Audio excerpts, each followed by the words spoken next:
100 days of Sudan's conflict. Is it on the verge of civil war? Sudan is in the eye of a perfect storm, crises piling up like never before. And guess what? The storm is just getting started.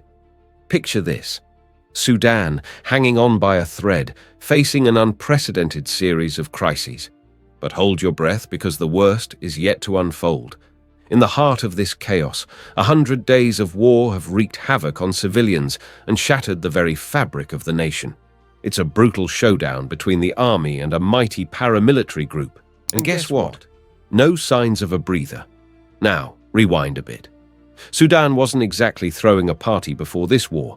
A humanitarian crisis was already knocking on the door, and no one was paying attention. But here's the kicker. The first 100 days of fighting pushed it to catastrophic levels. Ceasefires? Yeah, they tried, but the conflict is playing hard to get. Clashes and killings are like an unwelcome guest across the country. It's a roller coaster of chaos, and Sudan is holding on tight. We're just scratching the surface of this wild ride through Sudan's 100 days of turmoil, and the worst is still lurking around the corner. Thousands of lives have been lost. Countless homes and displacement camps have been reduced to ashes. At least 3.1 million people have fled within the country or across its borders. On top of the violence, Sudan also faces the threat of rainy season floods and a looming hunger crisis. Where has fighting broken out? Since fighting began on April 15th, more than 3 million people have been displaced within Sudan and across its borders. According to the United Nations, more than 792,123 refugees have fled to neighboring countries. Half of the refugees are women and children.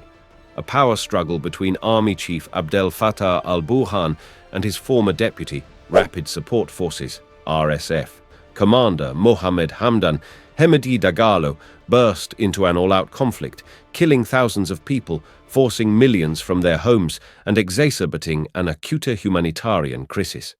Fighting erupts on April 15th. Heavy gunfire and explosions rock the capital, Khartoum, sparking panic in the city and beyond. The army and the RSF each accuse the other of attacking first. The clashes come after years of instability and repeated coups.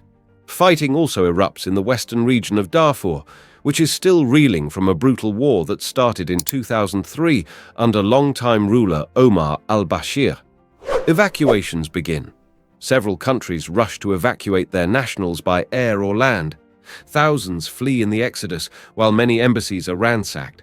Millions of Sudanese remain trapped in their homes with supplies of water, food, medicines, and other basic items running low. Failed truce. The United States and Saudi Arabia negotiate a 72-hour truce, but it is quickly violated. A series of further truce deals that follow falter. Ahmed Haroun, a leading figure in the government of al-Bashir, who was removed by the army in the wake of months-long popular protests, says he has escaped from prison. The army says that al-Bashir, who is wanted by the International Criminal Court, ICC, on genocide charges over the war in Darfur, was transferred to a hospital before the fighting began.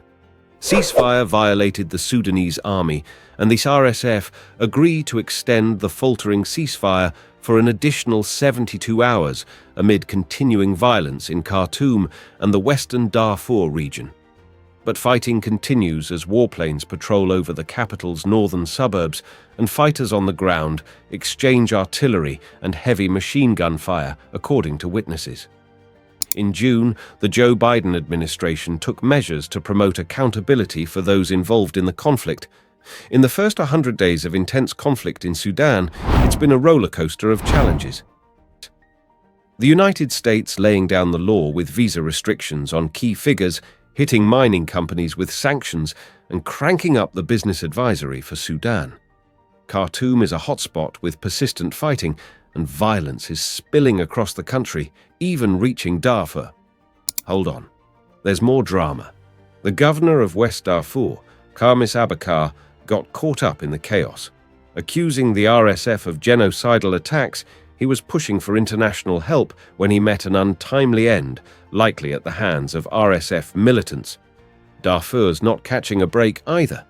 68 villages have gone up in flames and the conflict is spreading east. We're talking clashes between the Sudanese army and tribal militia in Port Sudan, where the UN has its logistics centre. Things got so bad that the UK's Minister for Africa called it ethnic cleansing. It's a cry for help from all corners, foreign governments, humanitarian groups, and international organisations pleading for the abuse of civilians to stop. But here's the gut punch. Conditions were grim even before April 2023 and have only worsened.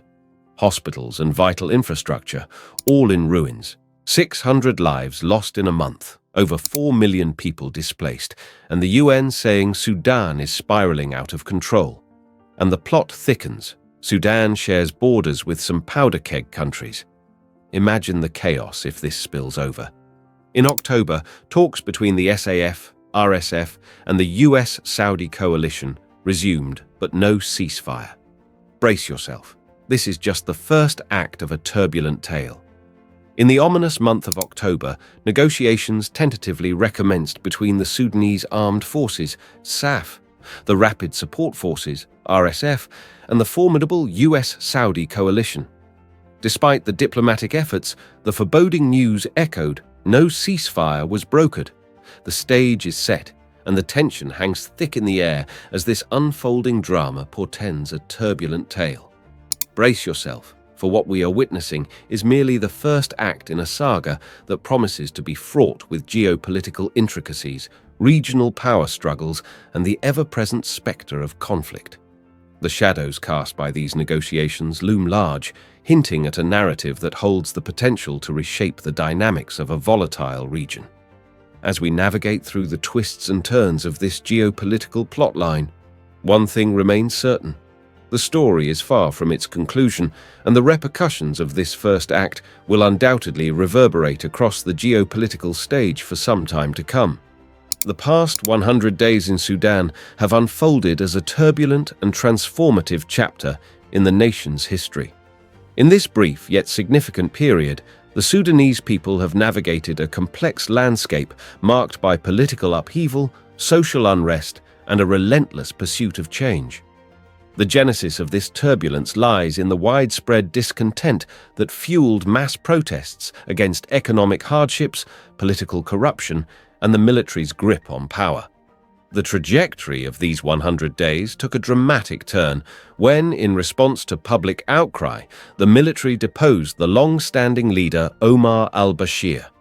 However, this development did not usher in an era of stability as hoped. Instead, the power vacuum and internal divisions within the transitional government, coupled with the military's continued influence, created a volatile environment. The struggle for a unified vision of Sudan's future persisted, manifesting in tensions between civilian and military factions. Amidst this turbulence, the Sudanese people showcased resilience, determination, and a fervent desire for democracy. Protests continued, demanding a civilian-led government and a break from the legacy of military rule. The international community closely watched these developments, with regional and global actors weighing in on Sudan's uncertain fate. Thanks for joining us on this eye-opening journey through Sudan's turbulent 100 days. If you found yourself on the edge of your seat, wondering what's next for this nation in crisis, hit that like button and subscribe for more updates.